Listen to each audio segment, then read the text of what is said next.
Eu vou pedir que você abra sua Bíblia em Eclesiastes. Nós estamos numa série de mensagens sobre o livro de Eclesiastes. Na semana passada, nós demos início e lemos o capítulo 1, do versículo 1 a 11, o primeiro bloco, dessa mensagem. E hoje, então, nessa sequência, a gente vai ler o capítulo 1, mas a partir do versículo 12 ao 18. E aí, a partir dos próximos encontros, vamos do capítulo 2 em diante. Eclesiastes 1, versículo 12. Eu, o pregador, venho sendo rei de Israel em Jerusalém. Apliquei o coração a esquadrinhar e a informar-me com sabedoria de tudo quanto sucede debaixo do céu. Este enfadonho trabalho impôs Deus aos filhos dos homens, para neles o afligir.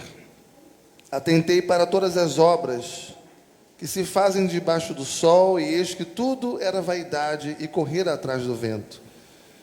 Aquilo que é torto não se pode endireitar, e o que falta não se pode calcular.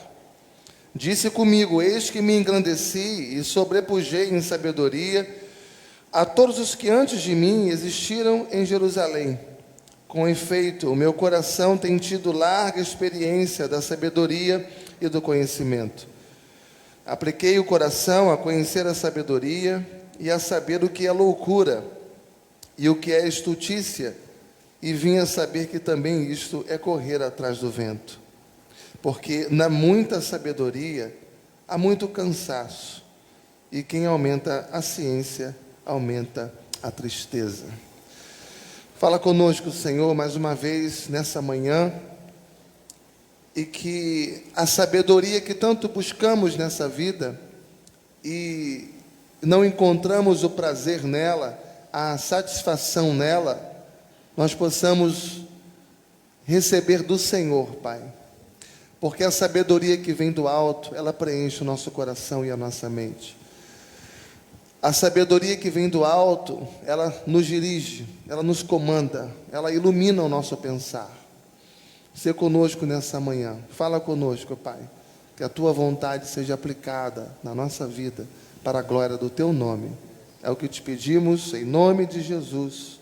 Amém e amém. Glória a Deus. Quando nós lemos esse texto,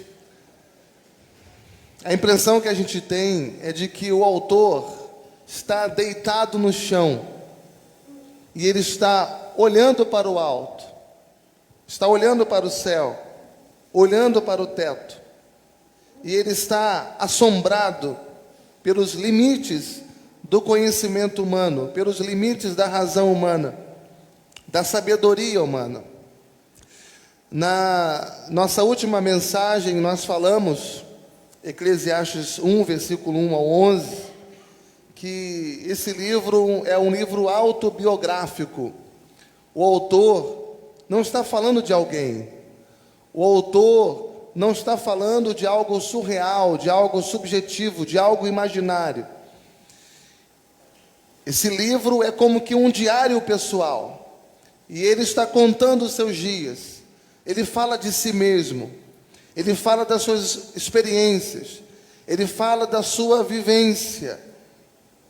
Ele escreve aqui e todo o tempo ele relata detalhadamente a sua busca pelo sentido da vida.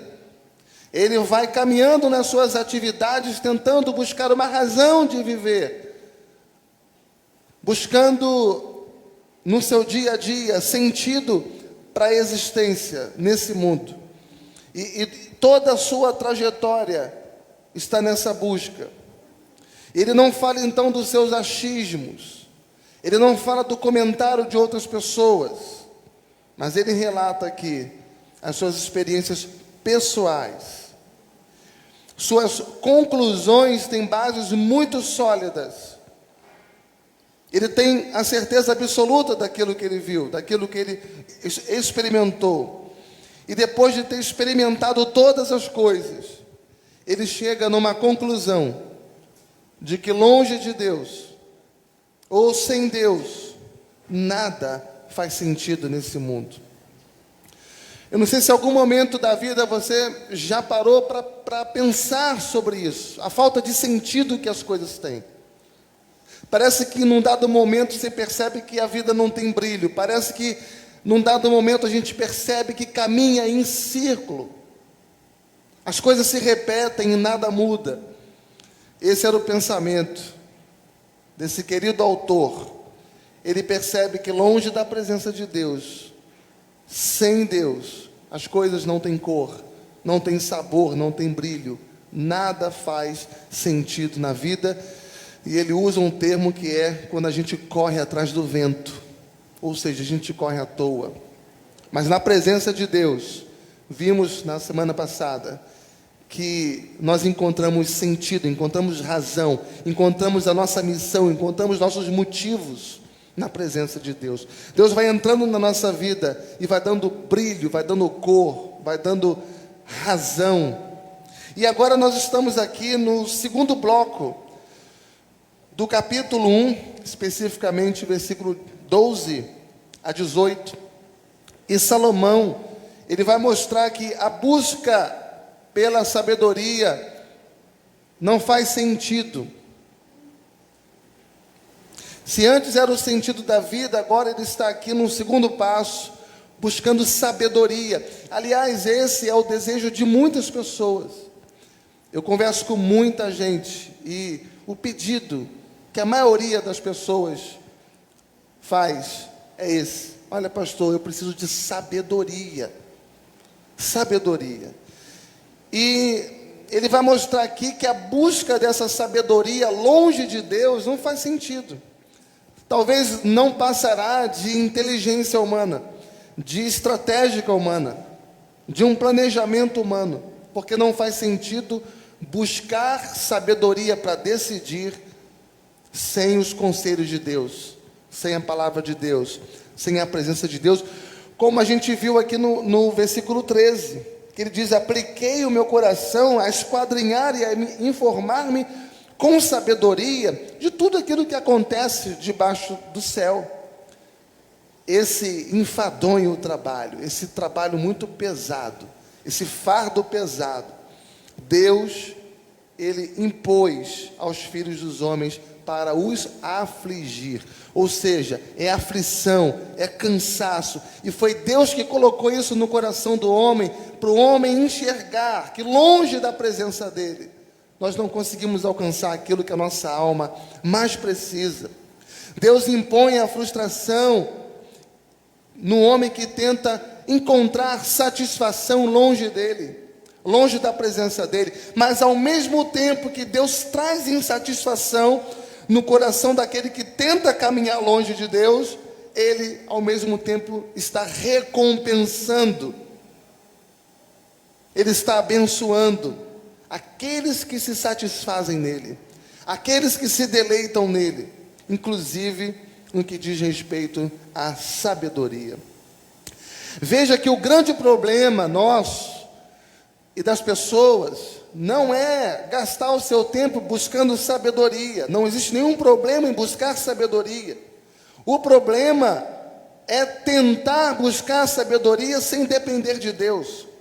É tentar buscar sabedoria sem confiar em Deus. É tentar buscar sabedoria na vida sem temer a Deus. Como aquela pessoa que tenta arrancar uma flor do jardim e quebra o caule daquela flor, porque tudo que ela quer na vida é guardar a beleza daquela flor, é guardar para sempre o perfume daquela flor. Então, para ela ter aquela beleza e aquela flor para si, ela arranca do jardim, mas mal sabe ela que ao arrancar, ela está matando aquela flor. E toda aquela beleza, aquele perfume que ele busca naquele elemento, vai ter um tempo de vida útil muito curto,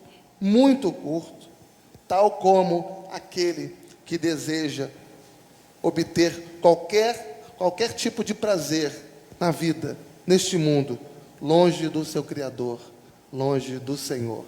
A gente vai caminhando achando que está encontrando a pólvora, mas na verdade, tudo é como uma neblina e passa muito rápido, longe da presença de Deus.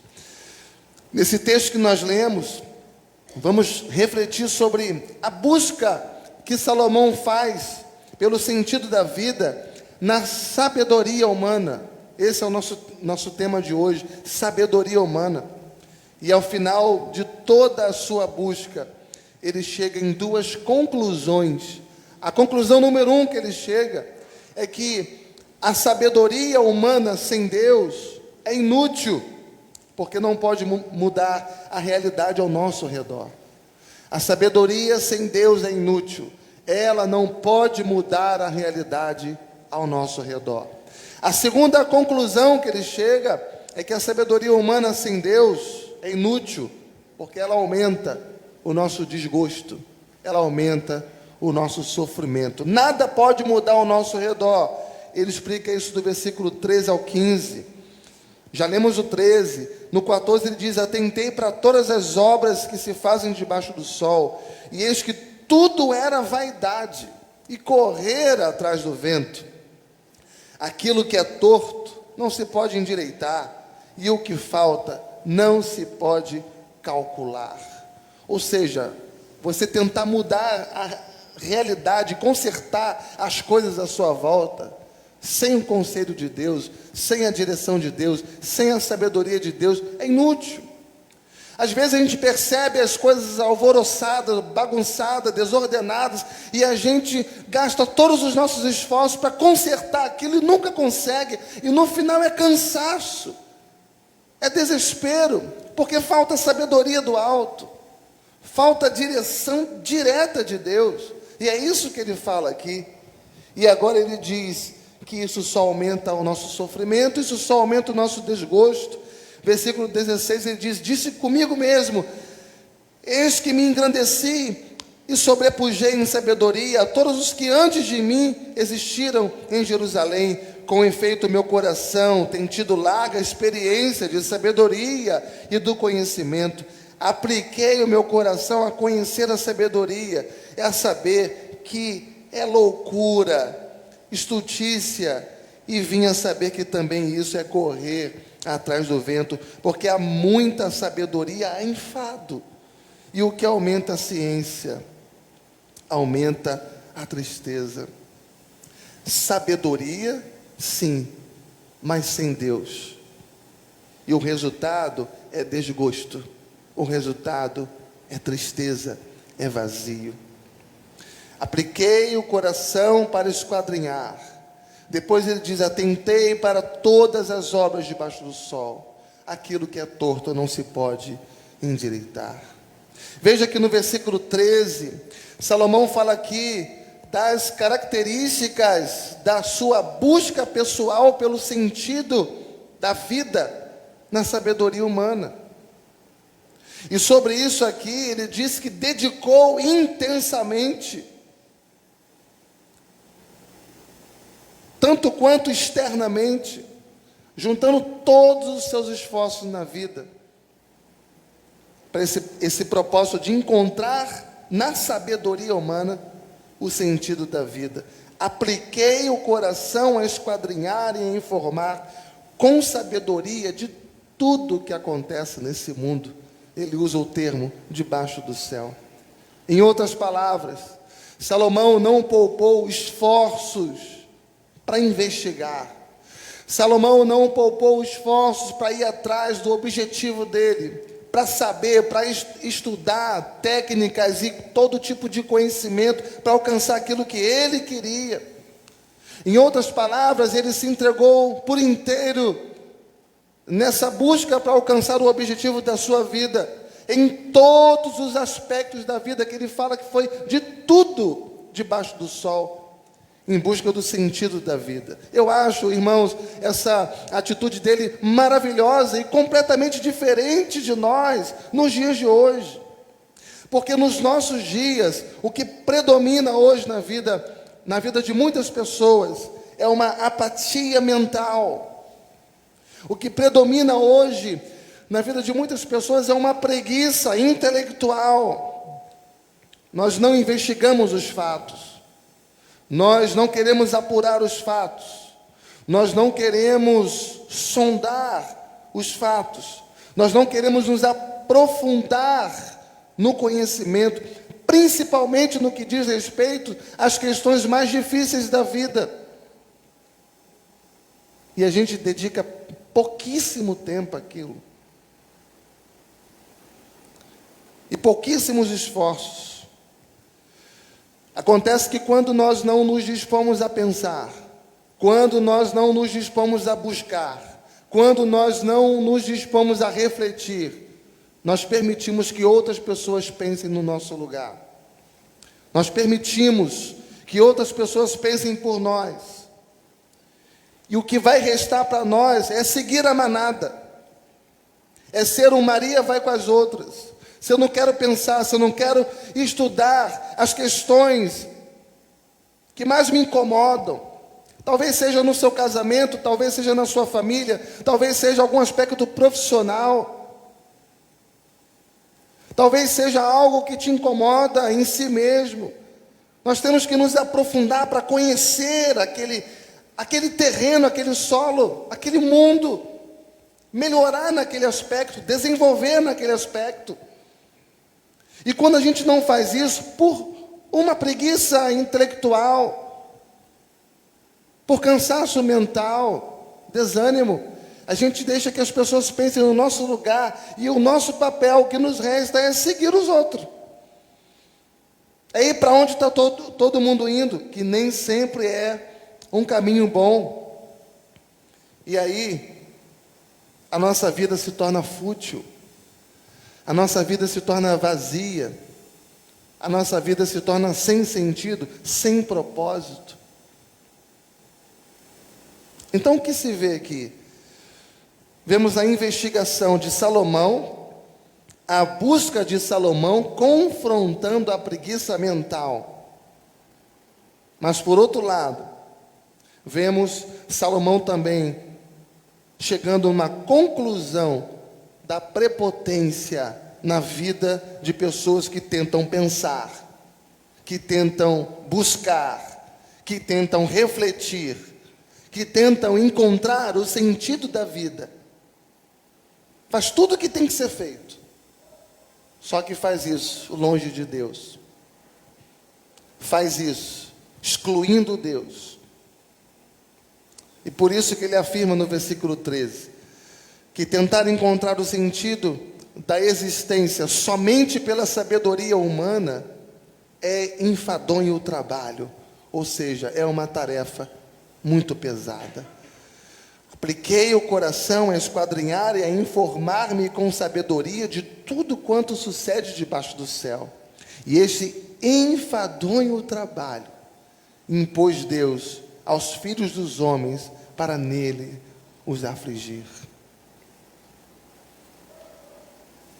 Repara que essa é a primeira aparição do nome de Deus no livro de Eclesiastes. Ainda não havia expressado esse nome de Deus. O primeiro momento é esse aqui.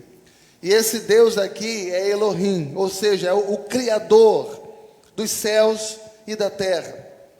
Portanto, o mesmo Deus que criou e formou o ser humano para adorá-lo, para servi-lo nesse mundo, foi o mesmo Deus que depois da queda do primeiro casal no Éden, descrito lá em Gênesis, no capítulo 3, impôs ao homem duro trabalho, impôs ao homem a tarefa muito pesada, que é de encontrar o sentido da vida longe de Deus. Aliás, essa é a busca do homem de uma vida inteira. Tudo que a gente faz para encontrar sentido. Todo o nosso trabalho, todo o nosso esforço, quando fazemos uma faculdade, quando nós fazemos um curso, quando nós decidimos um casamento, quando resolvemos ter filhos, quando entramos no ministério, todos os nossos planos, nós buscamos algum sentido que vai preencher entendendo que nascemos para aquilo, aquela é a nossa missão, aquele é o nosso compromisso com o mundo. E a gente vai tentando encontrar sentido. E Deus vai lá e coloca um vazio no coração do homem, como que um chip dentro do coração, no DNA do ser humano. E aquele vazio, ele continua cada vez mais crescente. Todas as vezes que o homem tentar buscar sentido longe de Deus, longe da presença de Deus. Mas ao contrário também é verdade. À medida em que o homem vai dependendo de Deus, vai confiando em Deus, vai depositando a sua esperança nele e buscando sentido na vida, na presença de Deus, olhando para o mundo, para as circunstâncias, para os acontecimentos, para o avançar dos tempos, numa cosmovisão bíblica, enxergando tudo com um olhar bíblico nos acontecimentos, ele vai se preenchendo, ele vai compreendendo, ele vai percebendo que Deus está esculpindo a nossa história. Deus está trabalhando em toda a história humana.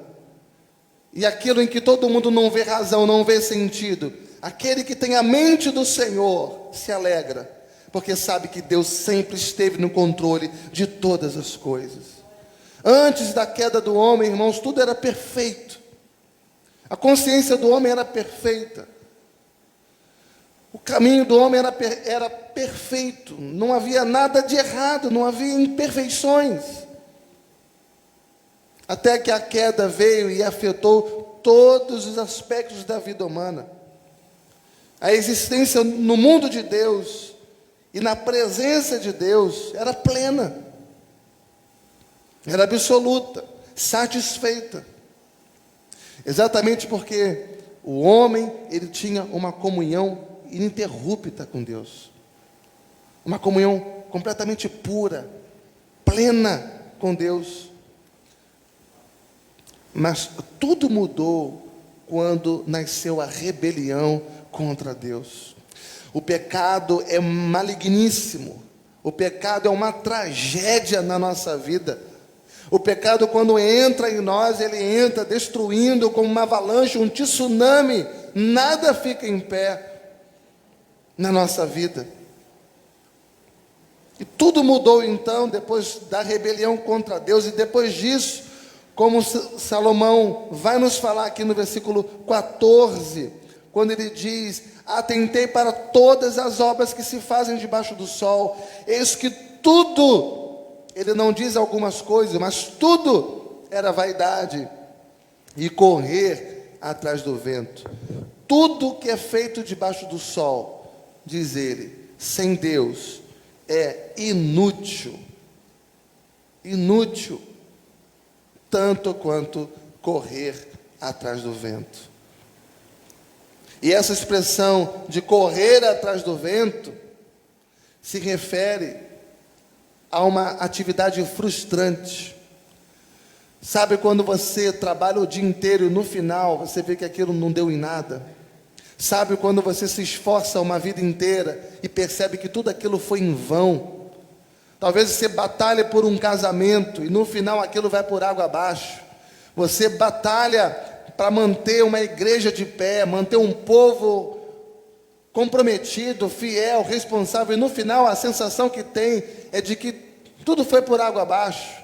Quando você trabalha para construir uma empresa, um negócio, e aquilo está de vento em polpa, mas o tempo vai passando, vai gerando desgaste, desgosto, e no final das contas, você percebe que tudo era neblina, todos os seus esforços, independente de qual aspecto for, talvez nas relações humanas, talvez na saúde, aquela pessoa que passa o tempo todo buscando uma dieta, e aí no final de 30 dias, 60 dias, 90 dias, diminuiu 100 gramas, 200 gramas.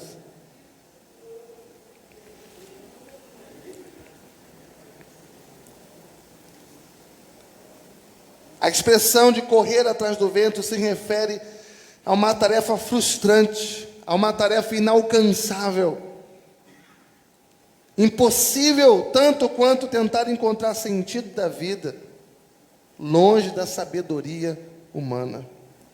E a pergunta que eu faço, irmãos, por que é assim? Por que a vida é assim?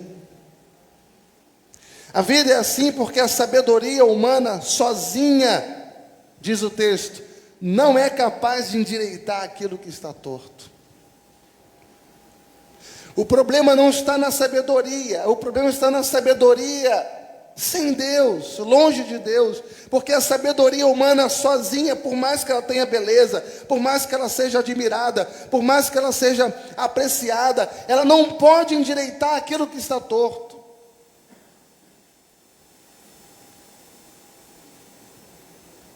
Salomão fala isso aqui.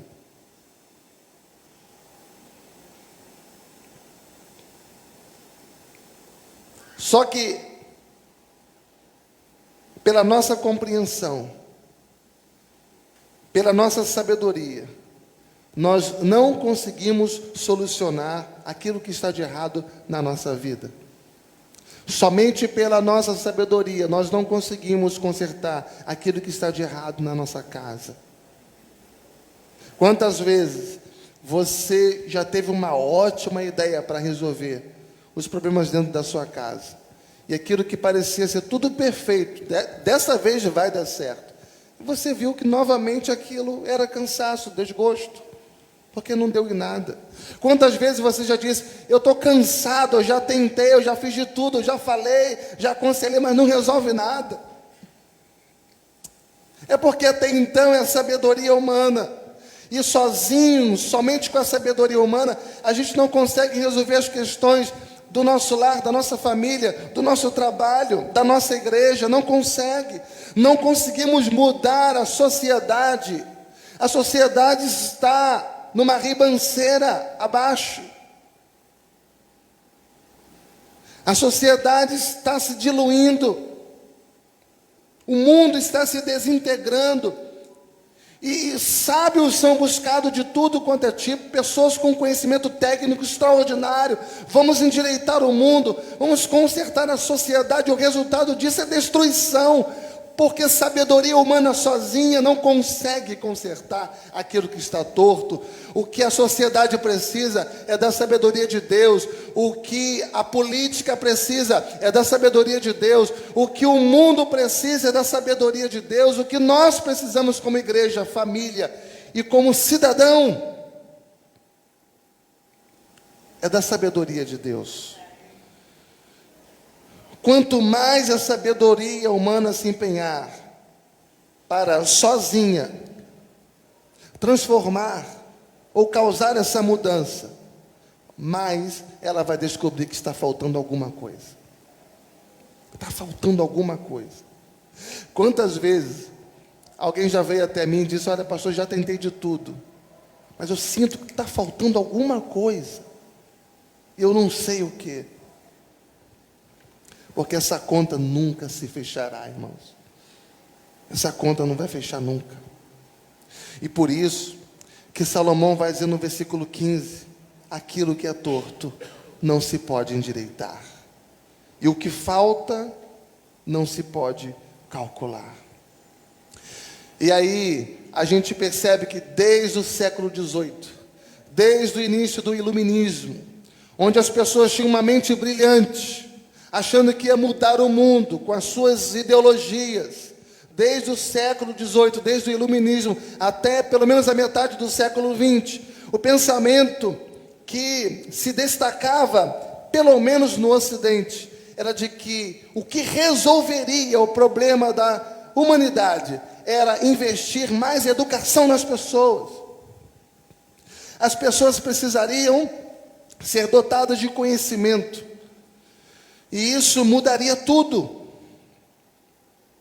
E que se houvesse educação no mundo, mais educação no mundo, o mundo seria um lugar melhor, o mundo seria um lugar diferente. E quando foi dado mais educação ao mundo, a única coisa extraordinária que aconteceu a nível mundial foi que estourou 2 guerras mundiais. Quando foi dado mais daquilo que se pensava, achando que resolveria, explodiram o mundo. E só então concluíram que estavam equivocados no seu pensar. Agora eu pergunto para você hoje, será que existe alguma coisa de errado em investir mais em educação? É claro que não.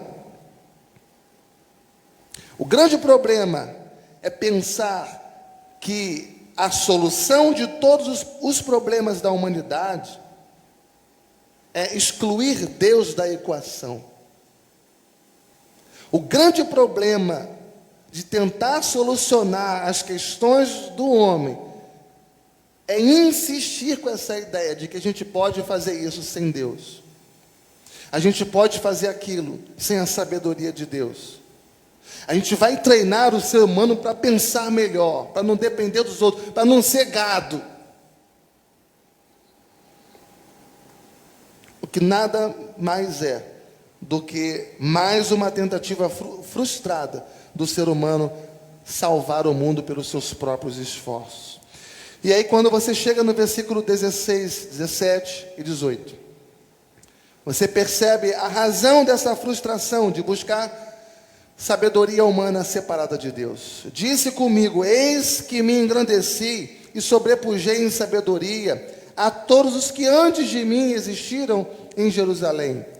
Com efeito, meu coração tem tido larga experiência da sabedoria e do conhecimento.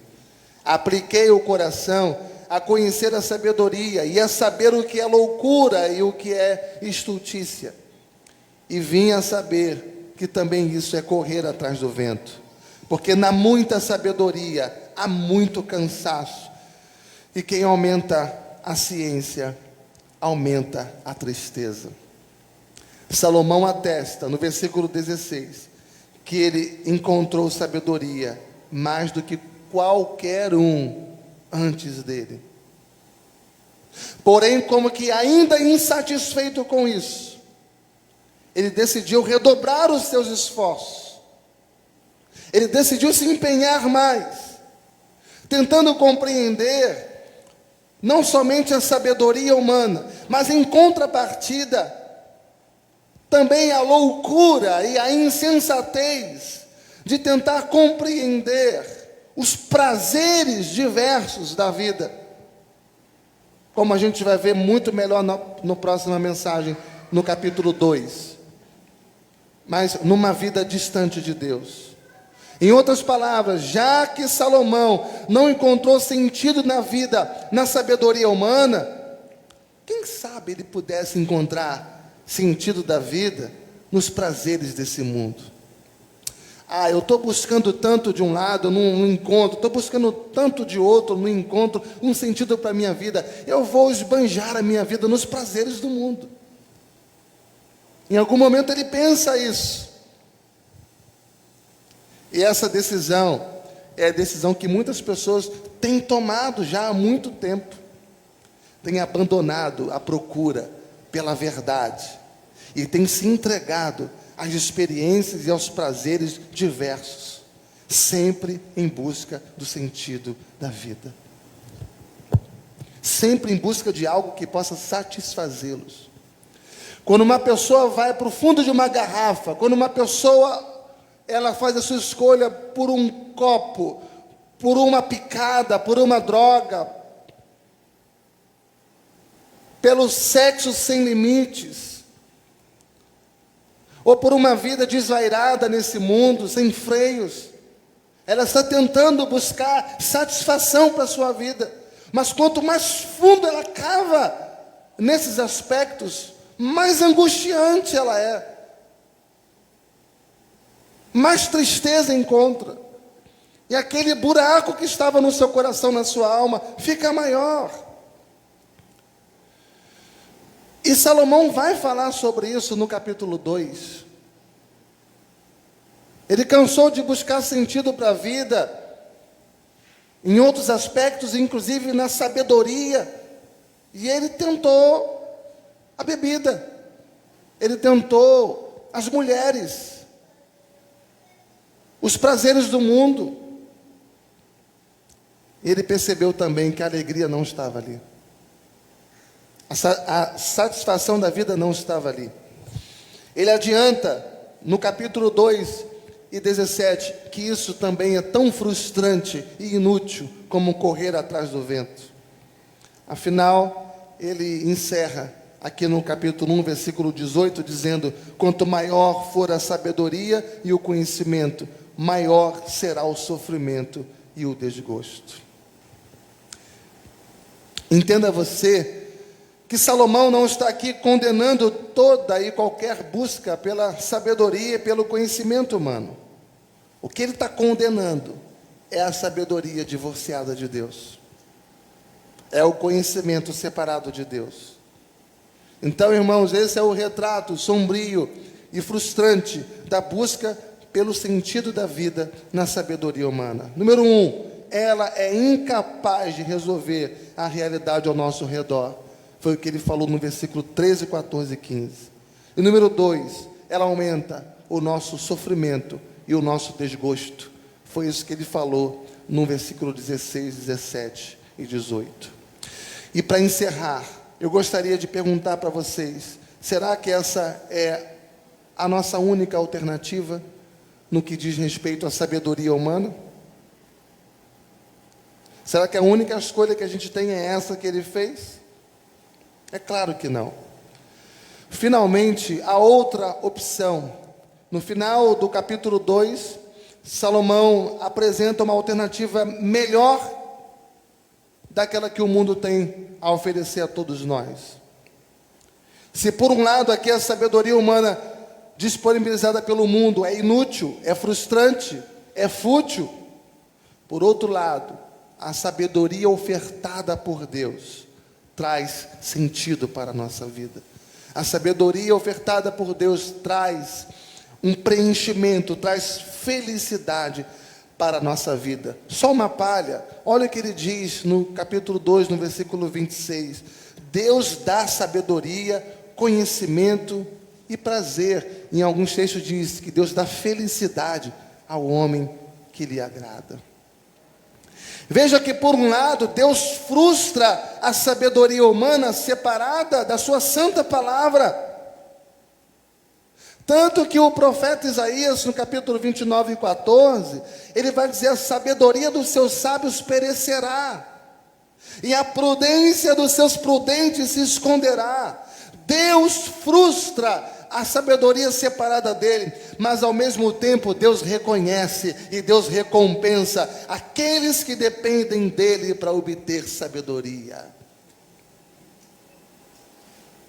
Jeremias 9, 23, assim diz o Senhor: não se glorie o sábio na sua sabedoria, não se glorie o forte na sua força, não se glorie o rico nas suas riquezas, mas o que se gloriar, glorie-se nisto, em me conhecer e saber que eu sou o Senhor.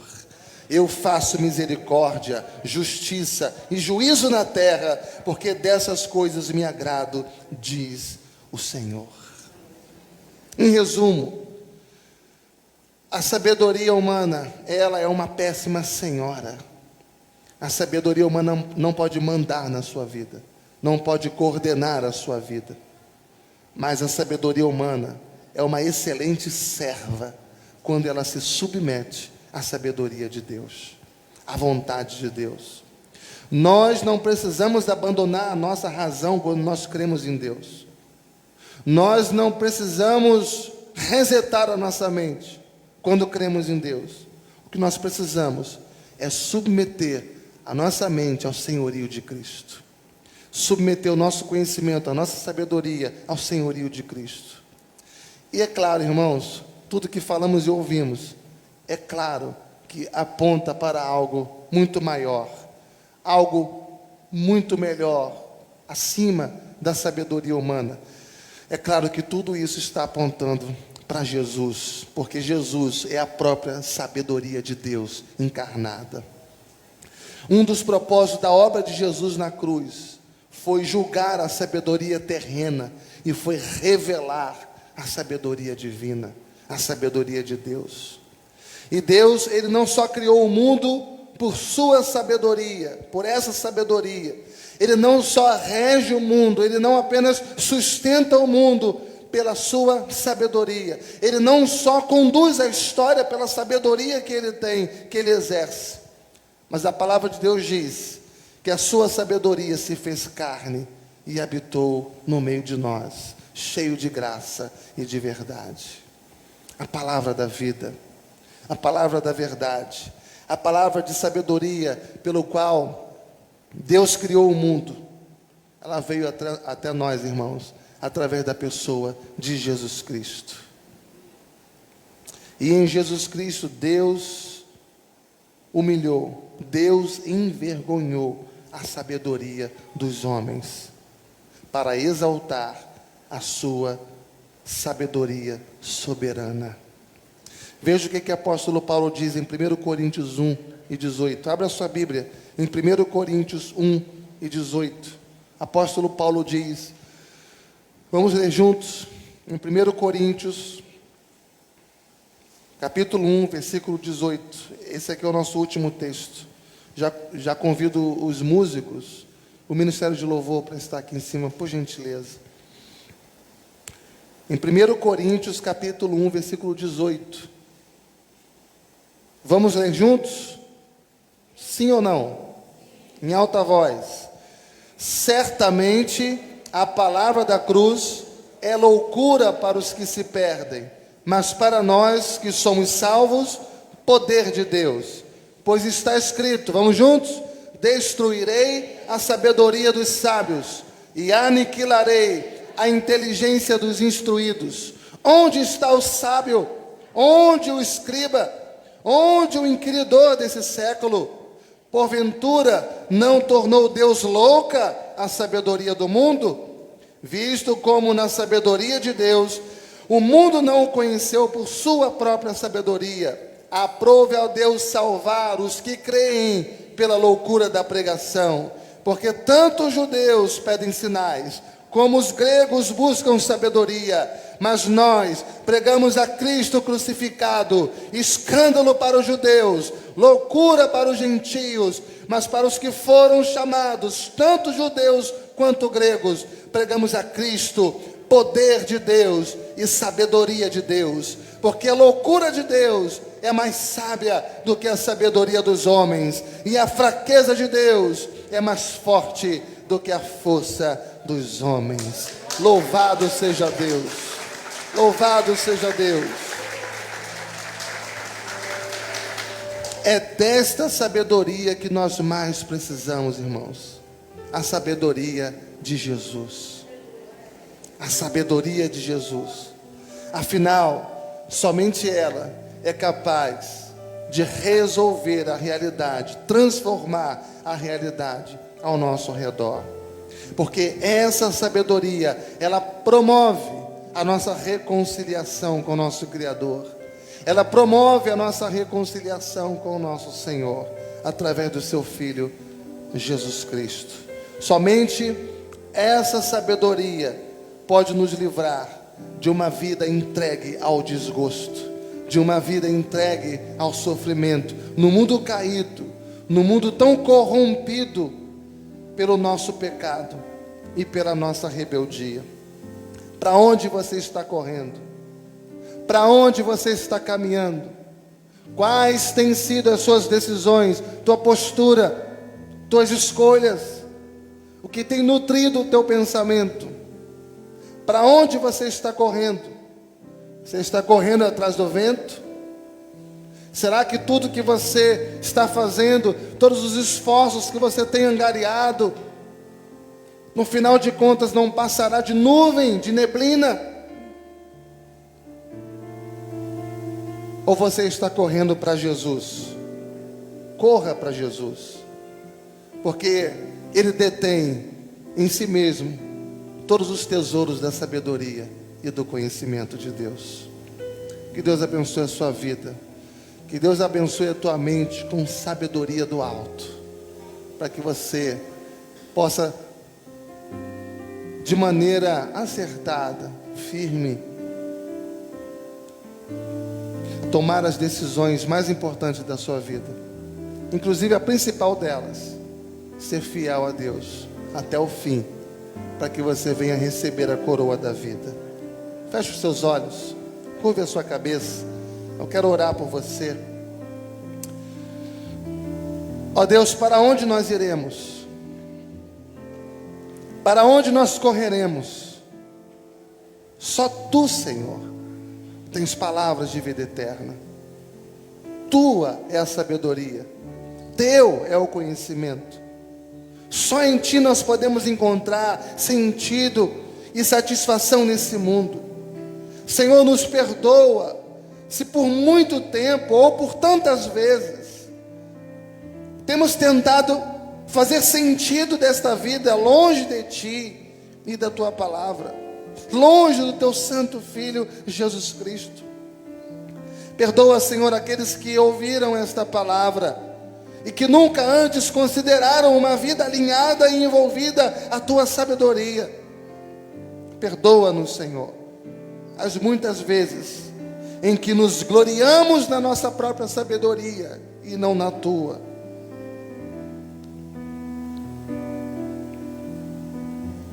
Inculca, Senhor, na nossa mente o Teu santo temor, para que possamos aprender a enxergar esse mundo e viver essa vida pela Tua sabedoria, perfeita, infalível, soberana, eterna. Não pela nossa sabedoria que é falha, que é finita, que é limitada. Tem misericórdia de nós, Pai.